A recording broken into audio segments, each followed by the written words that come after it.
Welcome in, guys. Welcome to the channel. I have decided after much soul searching that I'm just going to give away Warhammer 3 for a while. It is a great game. I enjoy playing it for the most part. It is really still quite broken in a lot of ways, and there just doesn't seem to be any patches forthcoming. The last patch was sometime in November. It's now the start of January, and yeah, it's just not in a great spot. So I have decided that I'm just going to pull up stakes from that and go and play some World of Warcraft. I used to play this back in vanilla. I dabbled a bit in Burning Crusade and Wrath of the Lich King, and I played through Pandaria, and I did a bit of Battle for Azeroth, and then I didn't play at all in Shadowlands. I missed a good bit of Cataclysm, wherever that was in there. So anyway, here we are on Dragonflight. Dragonflight's been really fun. I've enjoyed the hell out of it so far. As you can see, I've been working at it pretty hard the last couple of weeks. I picked this up just before Christmas. And I have level capped 3 characters so far. So I've got my original rogue that I used to play way back in vanilla. Got a soft spot for this dude. He's got an unattainable PvP title. And he's still dressed in his original gear that I worked really hard to get back in the day. I've got this bloke here who is a Magha Orc Warrior. These guys are a new allied race, the Red Orcs, or in my case, I went with the Black Orc. So, got a pretty tanky looking dude there. Obviously in the Transmog, I'm absolute sucker for my Transmogs. And then I've got what has been my main for this expansion so far, which is my Demon Hunter.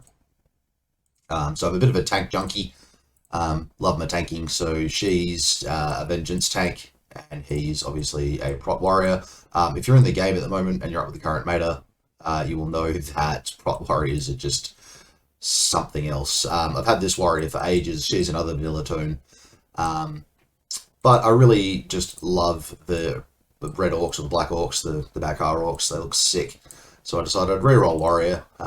I'll probably end up rolling her up to 70 anyway, because I need a second blacksmith. I need one for armor smithing, and I want one for weapon smithing as well. And like all of my undead BC characters, or pre-BC characters I should say, I have a bit of a soft spot for my undeads.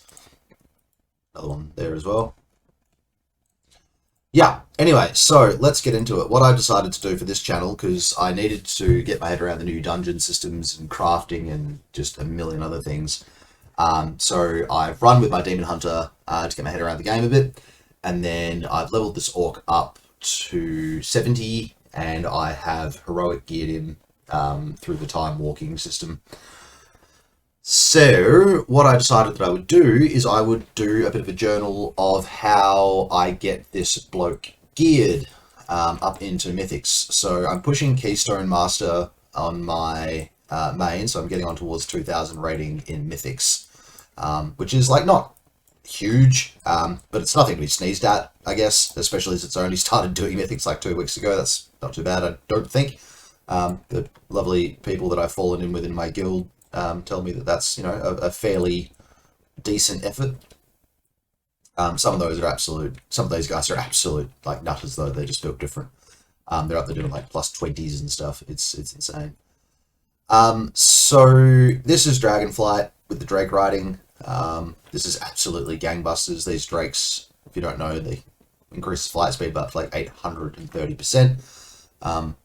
Nice one there, Blizzard, you've made regular flying mounts feel like sitting in traffic. So, all I'm doing for now is just heading back to the main city of Valdrakken, and I'm going to attempt to get some Mythic Zero groups going. So if you don't play WoW, or if you do play WoW but you haven't done Mythics, Mythic Zero is absolutely nothing to be afraid of. I used to be terrified of doing it before I'd done them. A couple of weeks ago they were like, oh, start doing Mythics. I'm like, no, that sounds scary. I like my games to be chill. Warhammer has not been a chill place for me at the moment, so I do need a little bit of competitiveness in my games, not necessarily against other people, but I do find that I tend to get a little bit bored of games where I can just sort of roll around endlessly and there's kind of no challenge to it. So Mythics, I've found, have been a really good way of getting a bit of a challenge, but also getting a bit of chill. Disclaimer and fair warning, some people in pugs, like pickup groups, are absolute jerks. So if you are starting out with Mythics, just be prepared to put people on ignore. Essentially, as long as you know that you're doing the right things, if someone else is overpulling, or if people are standing in stuff, or whatever, don't beat yourself up for that. I had a bit of a crisis of the faith after a few failed pugs at, mid-keys, 11s and 12s. And then I happened to find a decent group and ran with them, and I was like, oh no, that's all right. I actually was doing everything right. It was just that, the groups that I was in weren't working, and people loved playing tanks and healers. So, here's the main city of Valdrakken. Ta-da! If you're not familiar with it, it's huge. The reason that we need these drakes, this X-Pack, is because this place, the whole X-Pack is just freaking enormous. It would take forever to fly across it normally. There's also all sorts of groovy stuff in the city that you can only get to with flying. If you are not familiar with the game, it's a bit of a look around. It's absolutely gorgeous, this expansion. Absolutely gorgeous. Drop the UI there for a second. Just a beautiful, beautiful game.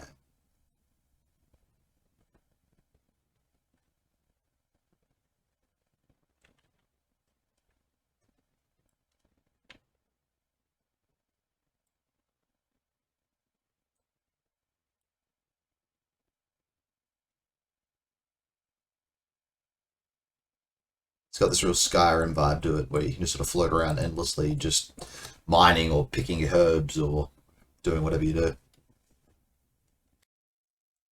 Cool. So, that's kind of the gist of where we're at with Dragonflight. So, okay, bonus satchel. I was actually going to go straight into a Mythic and show you guys what that's about, but just for the sake of giggles, and because I need the stuff that comes out of that draconic satchel of cooperation, I'm actually just going to jump into a heroic. But that'll be alright. That'll be a good sort of overview for people that aren't familiar with the system, and at least with a heroic, we're definitely going to beat it. That's the other thing with Mythics now. It's a bit like sort of the old WoW. You just got to get used to the fact that sometimes you just won't win. Wow, average time in queue 3 minutes for a tank. That is unheard of. Tank queues and healer queues are usually very, very quick. But apparently not today. That's alright. So what we can do in Dragonflight, again, if you're not familiar with it, this world quest system, I'll just land there so I don't go flying off randomly. This world quest system is really helpful. You just sort of have a poke around and have a look and see what the rewards are. If there's anything that you particularly need in terms of upgrades. So, you watch, it's going to make a liar out of me now. There'll be nothing I need. Yeah, I don't really need that. I feel like an off-spec at best.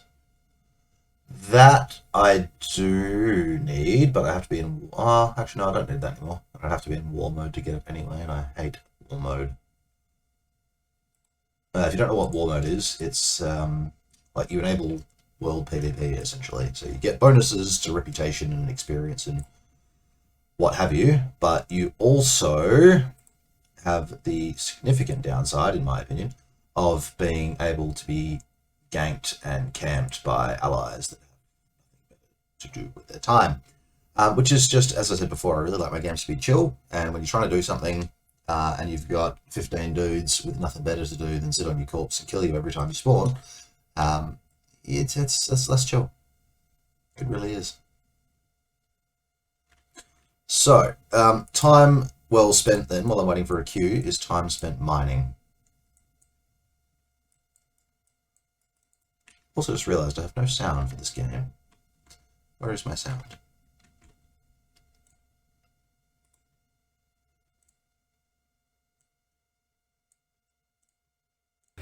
There we go. Ooh, that's a bit loud.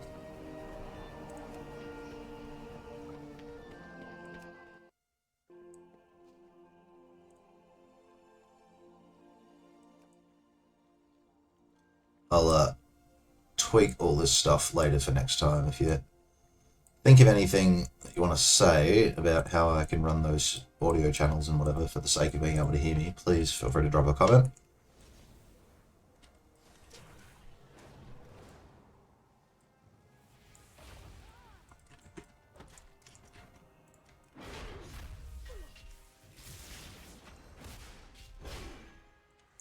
Oh, you are not about to gank. Okay, good.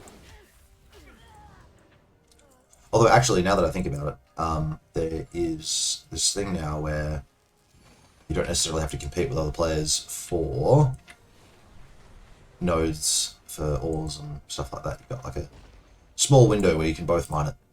Seems to despawn after a while, though. How's that queue looking? That's gone up to 5 minutes now. Wow.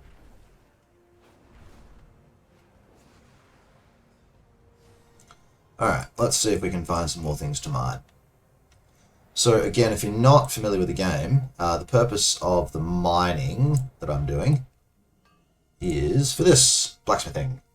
So as I level this up, I can use it to make myself various bits and bobs. So, for example, those gauntlets, I was wearing those until I picked up a very, very lucky reward from a bonus chest. Just for doing a world quest, all I had to do was... I remember what I had to do. It's like go and talk to someone or something. But like it was not a difficult quest, and I just got lucky and got that out of it. Ooh, molten deposit. So these buggers set you on fire when you mine them, which is fun. It's still not as bad as the herbs that spawn a whirlwind. If you get pick this herb on a cliff, it spawns this little whirlwind, hurls you to your death. Here's your flower, thank you, and die.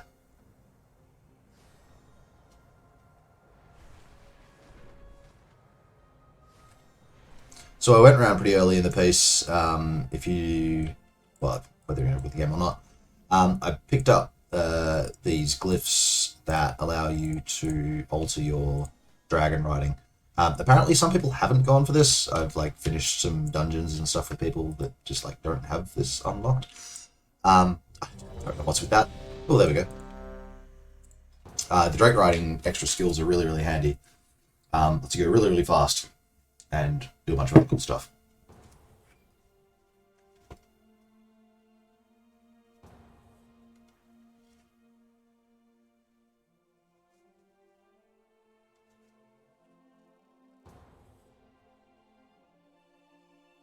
Okay, so that's Brackenhide Hollow is the name of this dungeon.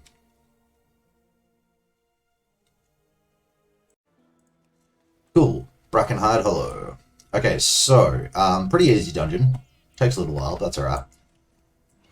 What we've got to do is run around this main area here and open the cages. It says Tuskar freed. We've got to get 5 Tuskar freed. And that then opens the path to the first boss, the Warband. So if you're not familiar with the game, if you are familiar with the game, just bear with me here. I'm just going to give people a quick rundown if they're not. When you do a dungeon like this, you have 5 people. There are 3 roles to fill. Tank, which is me. That's the person that gets smacked in the face. Their job is supposed to be to control the pulls, so control what gets aggroed, what to get pulled in, what we're fighting. And my job is to keep it all on me, so that theoretically I'm the only one taking massive damage. Unless that rogue wants to stand in that guy's whirlwind. But that's cool. We got a good healer. Which brings me to the next role, which is the healer. Obviously their job is to keep everyone alive, and then the other 3 people are DPS. Their job is to stab everything to death. Or melt everything to death, or whatever it is they do. DPS stands for damage per second. It's just a shorthand for the damage dealers of the group. Now this being a very, very easy dungeon to begin with, and only being heroic difficulty, is going to be a bit of a face roll. So I'll be pulling fairly carelessly. Usually I'm a lot more, as you'll see when we get to Mythics, got to be a lot more careful in Mythics about how you pull. Also being a heroic, I don't want to pull everything at once because I need to stop to loot every so often. So when you're a tank, it's a really good thing to know the dungeons really, really well, because you'll kind of unofficially fall into the role of group leader sometimes, sorry, especially if you've got people that don't know the dungeon. So you've got new people, they'll kind of look to the tank to know what is going on. If you're a new tank, that's fine. When you get into the dungeon, just tell them you're a new tank. Most groups will be chill, and you'll only be doing like low-level stuff to begin with. So, like, don't go and try and tank a Mythic 10 if you've never tanked anything before. That's a really bad idea. But heroics and stuff, you'll be fine. Especially depending on your class and stuff. So Prot warriors, which is what I'm using now, are overpowered. Well, not overpowered, but they're very, very powerful. Very, very strong. So the reason I'm putting that skull mark up there is that these war scourges they cast an area of effect fear. So they really need to get killed fast before they can do that. Or at the very least, people need to be paying attention to them so that they can interrupt them when they cast the fear. Which is why it's good to know the dungeons, because people won't always remember stuff that they're supposed to do. If you're the tank, you can throw out those skull marks and stuff. That's all built into the UI as well. A lot of people use really, really specky custom UIs for WoW. I don't. I just use the vanilla UI. I've tweaked it a little bit with the in-game edit mode just to put things where I want them, but I don't actually have any custom add-ons or anything for my UI. The only add-ons I use, while we're on the topic, some people like, man, the suite of add-ons they have basically runs the game for them. I like mine to be a little bit more manual than that. So the only add-ons I use are this damage meter down here.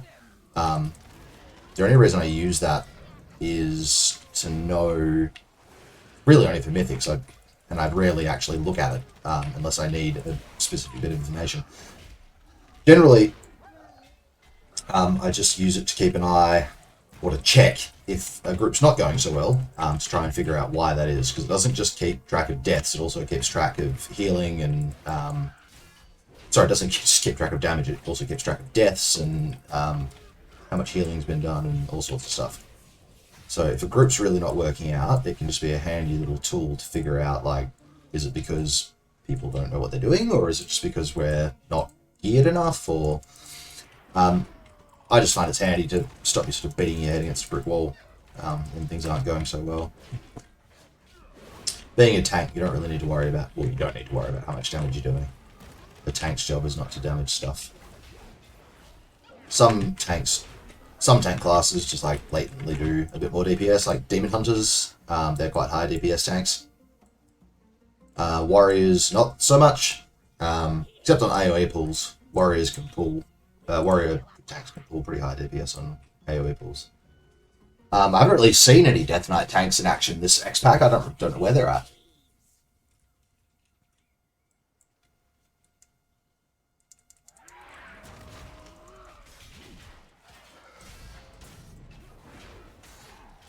Alright, so once you know a dungeon well, and you are pretty comfortable with it, you can start getting things ready for the next pull while this pull's being finished up. It's called, for those of you who don't know, it's called chain pulling, and it's kind of where you need to be at for Mythics, because Mythics are on a timer. So I kind of go into heroics for the most part, especially on new tanks and stuff, or dungeons that I don't know. I sort of try and keep up a decent pace, and I try and follow the kind of the normal path that I would follow in a Mythic, just for the sake of practice. So the reason we've marked Skull with this trick totem is because of that spell that she casts, the Greater Healing Rapids, that needs to be interrupted. You actually double interrupted that. I hit it, but someone else had already hit it, but better safe than sorry.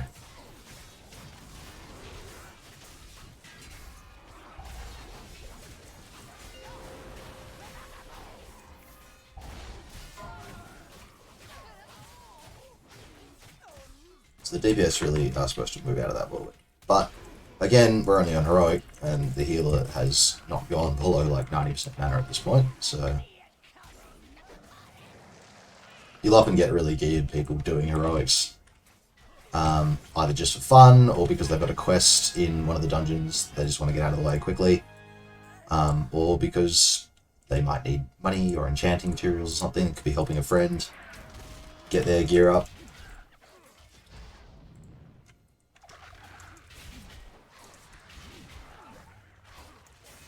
Oh, that's probably a bit much that I just pulled there. Now we're out. So as a tank, you kind of need to know your own limitations as well. So because we pulled a little bit extra there, so throw an extra cooldown behind that. The commanding shout's a good one because it buffs the health of your party as well, not just you.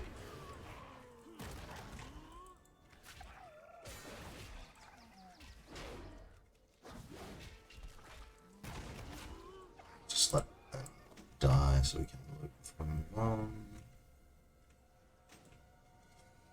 Alright.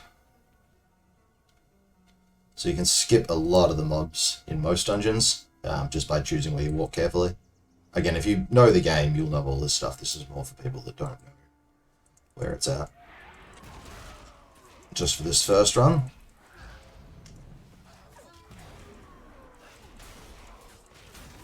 So, because of where warriors are at the moment, and because this one's already heroic geared, so normally you'd be doing this dungeon to try and get the level of gear that I'm already wearing.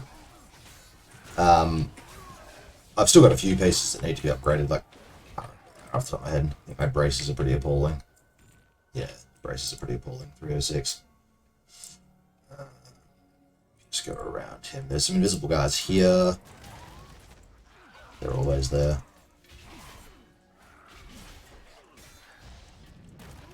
Yeah, so normally in like a Mythic pool, I would not be sitting here idly browsing my gear while things hit me. But that's okay. Heroics are heroics for a reason. What else do I need? Yeah, they're pretty gross. So yeah, braces and... Oops, someone's pulled that. Let's finish looting first, because it's a heroic. On Mythics, you don't even loot. You don't get any loot at all until the end of the dungeon. There's no, like, just random stuff like we're looting here, no cloth and all that sort of stuff. It's just whatever drops. And you get some primal crafting things. What are they called? You may have picked up on the fact that I am not like super... I don't even know what the word is. Dedicated? I don't know. I don't really know like a lot of the ins and outs and the technical terms for a lot of stuff in this game. I just like tanking stuff.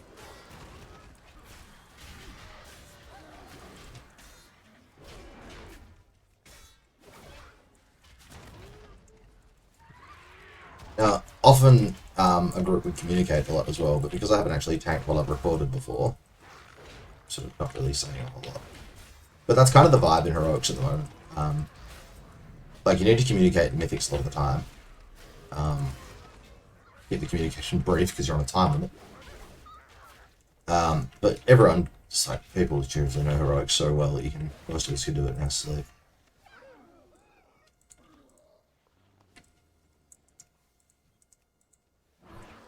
I'm really tempted to just pull this into the boss, I'm not gonna lie.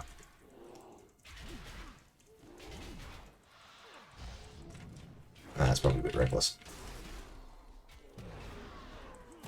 So as a warrior tank, it's really, really simple. If you don't know your way around it, you're just trying to sort of see what I'm doing. The green bar is my health, that needs to stay up, and the red bar is my rage, which is what I use to cast all my spells.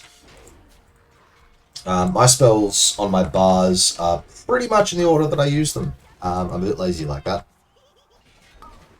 So that row, that's all my survival cooldowns. That's kind of miscellaneous situational stuff. I don't really use anything past there that often. And these are my main spells here. So first one's Shield Slam. That generates threat and rage. And makes the cooldown on shield wall lower. Whoop, gotta get out of that crap.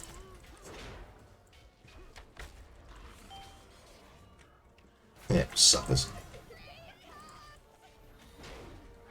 The second one is Victory Rush. That is a heal, like a small heal for myself. And it resets every so often and it can proc and so on. Revenge is a good threat gainer, and it's kind of cleaves everything in front of you, so it's good for multi-target stuff. and that makes the cooldown on this shorter.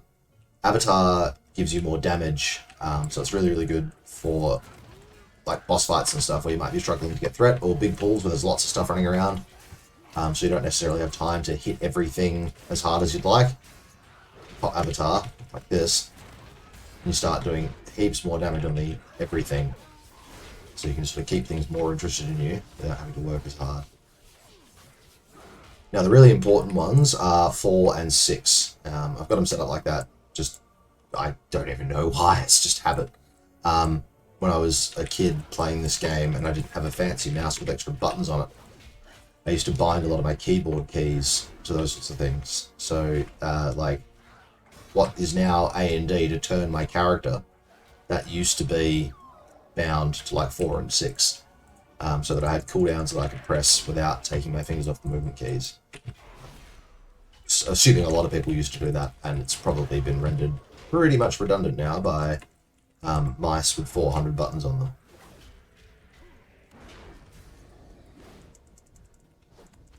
So yeah, the really important ones for a warrior are me, number 4 and number 6. So that's Ignore Pain, which is a defensive cooldown, puts that little buff there, and it ignores 50% of the damage that you take up to a certain limit. And then you got to redo it. And then number 6 is Shield Block, which blocks all melee attacks against you for 8 seconds. So as a tank, you always need to be using your active mitigation, because that just reduces the amount of damage that you take, and it reduces the amount of work that your healer has to do. Our healer appears to have done something, I don't know what. Oh!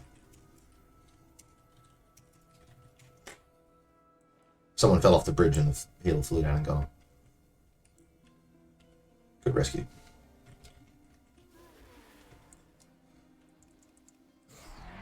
So you always, if you can, want to charge the warrior to get into combat, because it generates a bunch of rage. Yep, we want to aim that away from the party. I get for yapping instead of fighting. So as a tank, you almost always, there is a few exceptions, you almost always want to have your bosses and such facing away from your group, in case they do a cleave or like a big frontal attack that hits everything. Like this. You don't want that to be hitting your healers and DPS. Some DPS could take it, some healers could take it, but yeah, generally better not to. And rule number 1 of WoW, don't stand in the fire. Whatever that fire may be. In this case, it's green gooey fire. Either way, you don't want to stand it. Again, in this game, there's always exceptions. There are a few situations where you do need to stand in the stuff on the floor, but 99% of the time, no. Bad idea.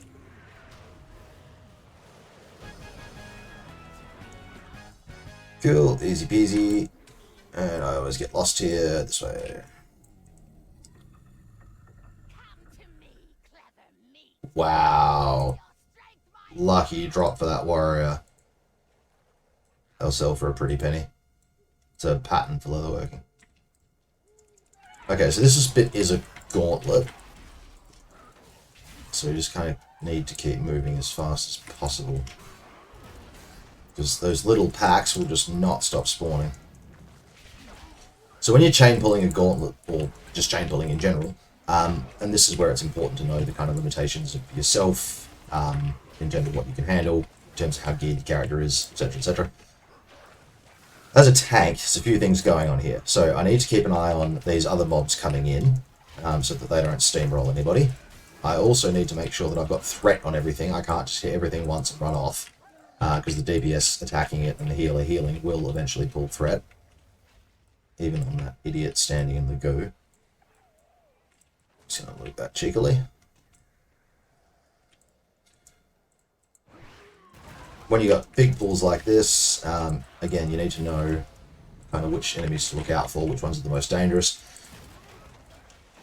In any sort of pack, there's a few enemies you can ignore. Like this clown on the outside that's casting an uninterruptible spell, there's not really much I can do about him. I know that he's on me.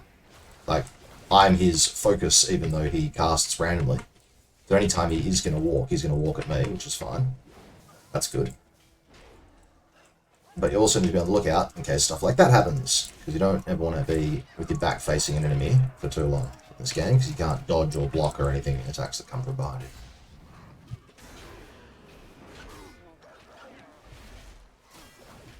That'll do. So chain pulling is all about, just knowing yourself, knowing your group, so that when an enemy is dead enough, which you will decide upon for yourself, when an enemy is dead enough, and you've definitely got the threat to go somewhere else and start doing something else, and you've definitely got the health and survivability to go and fight something by yourself for a little bit, because you may have to assume that the healer might be busy with the rest of the party. So you need to know when you can just sort of truck off and start hitting the next guy. This also helps speed up the instance or the dungeon run, because the DPS can just start nuking the next pack straight away, because you'll already have threat. As in, if you're not new to the game, threat is the thing that we use to track how much an enemy hates a player individually. So if you look over their portrait here, that's that number there. It's represented as a percent. I don't actually look at the percents, really. As long as that little thing at the top is red, you're good. Hopefully the group is fast enough to just go around that guy because I really want to fight him. Booyah.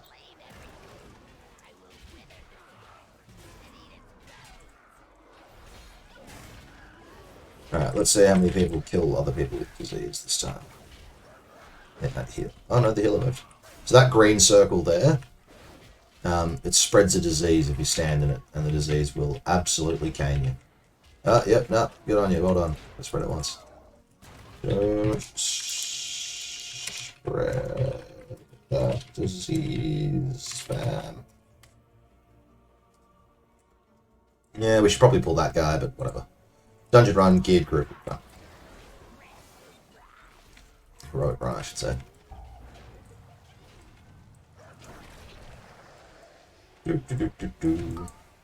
This boss is really easy. You just got to dodge that moving green circle. It silences you and does damage.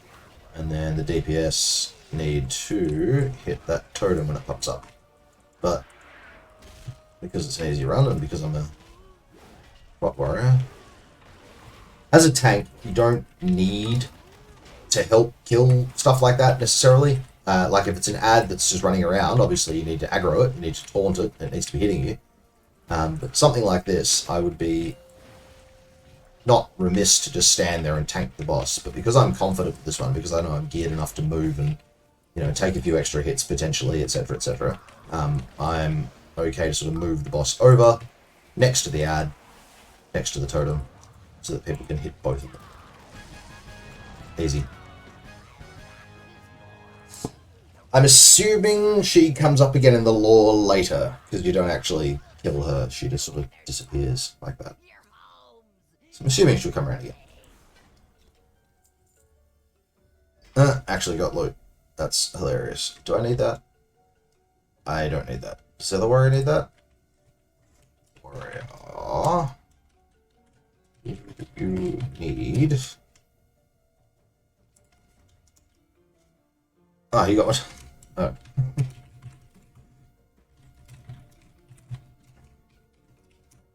What are the odds of two of the same plate hat dropping?